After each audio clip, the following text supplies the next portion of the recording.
Hello guys, this is Jopay the Explorer and now titikman natin ang Pares Overload ni Diwata dito sa Manila.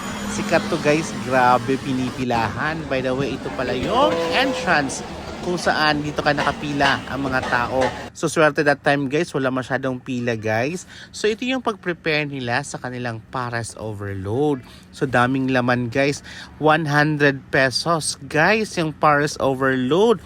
Only rice plus soft drink. So ito yon. So daming laman, putok-batok, sarap talaga guys.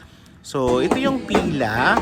Pagkatapos niyan, makikita mo yung paano na na-prepare. So by the way, bago ka makapasok dyan, kailangan mo munang magbayad ng 100 depende sa order.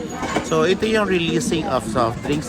Makikita mo dyan, pak, ang ganda na nagre-release ng soft drinks guys.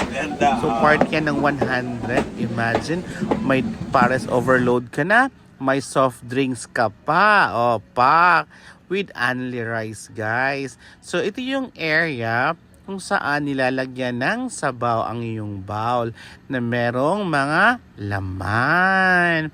Makikita mo talaga guys na malinis po. So while waiting, so vinavlog ko talaga. Opak, yan yung aking bowl guys. Ito nilagyan ng sabaw or sauce ba yun? Sige. So guys, hanap po na ako ng area kung saan ako makakain. So ito yung aking Pares Overload. Hindi na ako kumuha ng rice guys kasi gusto ko talaga tikman kung gaano kasarap talaga yung Pares Overload ni Diwata. In fairness guys, pak, sige. So, with soft drinks na yan ha. So, titikman po natin yung Pares Overload. Kasi dami kasing curious.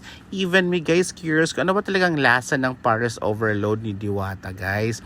So, sa pagtikim ko dito, sabi ko, ang sarap. Charot. Hindi naman charot na hindi masarap. Ano lang, expression. So, ito yun guys. Let's see. So, makikita mo talaga dyan, ang daming tao sa likod. Sa harap ko guys, daming tao actually. So, kaya nahihiya akong mag-vlog. Kaya, kailangan ko talaga mag-voice over na lang. So, yan, tinikman ko na. So, in fairness guys, masarap talaga ang Pares Overload ni Diwata. Sulit na sulit sa halagang 100 pesos only. May Pares Overload ka na, may unrice ka pa, and of course, with soft drinks. So, ito yung pila dyan guys ng mga taong kumakain. So ang dami, diba? So yan na. Thank you. Bye bye.